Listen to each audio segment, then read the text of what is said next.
हम लोगों की ऑनलाइन क्लास की जो व्यवस्था चल रही है उसमें मैथ का ये आज दूसरा क्लास होने वाला है। तो पिछले क्लास में हम लोगों ने वास्तविक संख्याओं के बारे में पढ़ा था। पिछले क्लास में हम लोगों ने इन सब संख्याओं के बारे में पढ़ा था।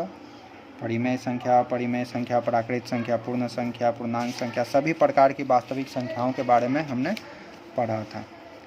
परिमेय संख्या और अपरिमेय संख्या को जोड़ने घटाने पर उसका क्या रिजल्ट होता है, ये सब हमने पिछले क्लास में देखा था। आज का टॉपिक है यूक्लिड का भाग लेमा या यूक्लिड का विभाजन एल्गोरिथम। तो ये सुनने में आप लोगों को नया लग रहा होगा कि यूक्लिड का भाग लेमा या यूक्लिड का विभाजन एल्गोरिथम, लेकिन इसमें नया जैसा कुछ नहीं है। हम लोग जो बचपन से भाग बनाते आए हैं, जैसे हम लोग अगर भाग लगाते हैं 16 को भाग लगाते हैं 3 से, तो ये 5 बार में लग जाता है 15 और यहाँ शेष बच जाता है 1। तो हम लोग जानते हैं कि ये जो 16 होता है, बीच वाला पार्ट होता है, इसको हम लोग भाज्य कहते हैं। ये जो 3 है इसको हम लोग कहते हैं भाजक। ये 5 को हम लोग कहते हैं भागफल, और ये जो 1 होता है ये शेष होता है। तो हम लोग गौर से इस चीज़ को देखते हैं और समझते हैं। 16, अब अगर इसी को 16 को हम लोग 4 से भाग लगाएं, तो 4 से भाग लगाएंगे तो ये 4 बार में 16 लग करके कट जाएगा।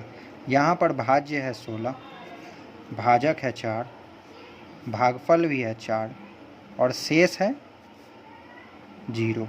शेष है 0। अगर 17 को हम लोग यहाँ 3 से भाग लगाते हैं,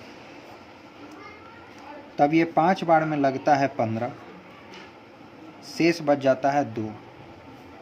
अगर हम लोग 18 को 3 से भाग लगाते हैं, तो यहाँ पर 6 बार में लगता है 18, शेष बच जाता है 0। तो जब 16 को 3 से भाग लगाया गया, शेष 1 बचा। जब 17 को 3 से भाग लगाया गया, शेष 2 बचा। जब 18 को 3 से भाग लगाया गया, शेष बचा 0। जब 19 को 3 से भाग लगाएंगे, तब ये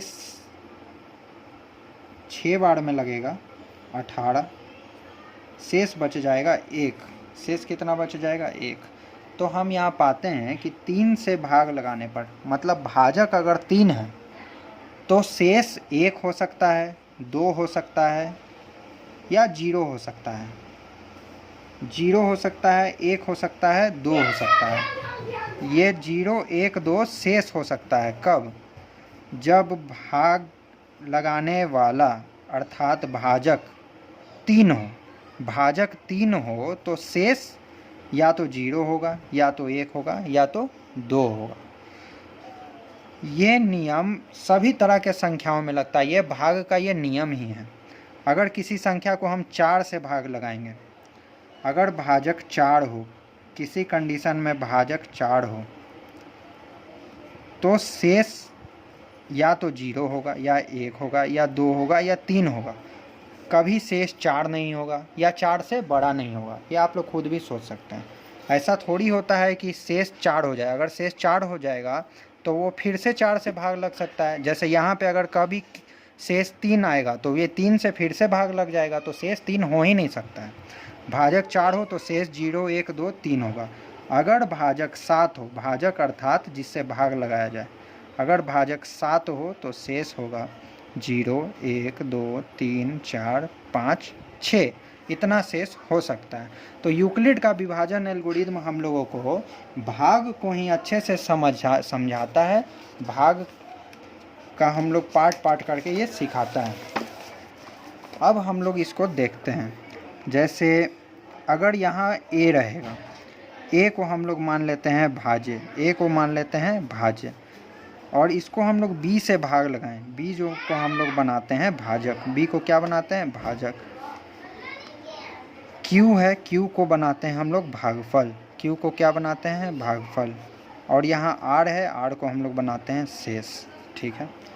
तो बचपन में हम लोगों ने नियम पढ़ा था कि भाज्य बराबर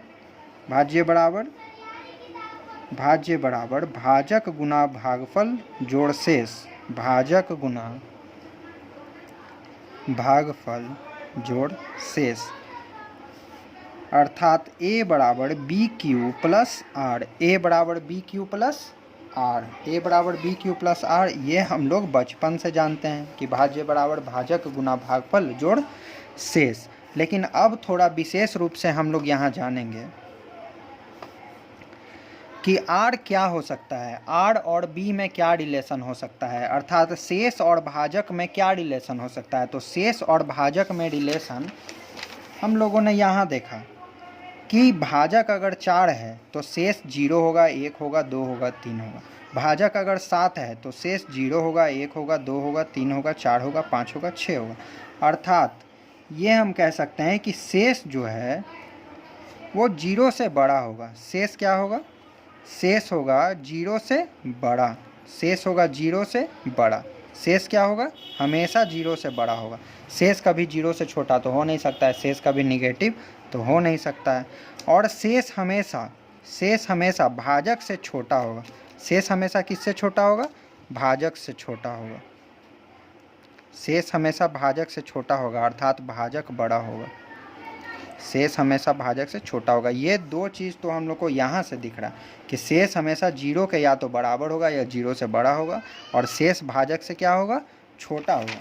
तो ये दो चीज़ हम लोग यहाँ पे समझ के आए हैं कि आर अर्थात शेष, ये या तो 0 से बड़ा या 0 के बराबर होगा। आर 0 से बड़ा, देखिए इसका मुंह इधर की तरफ है, मतलब 0 से बड़ा होगा, या आर जो है वो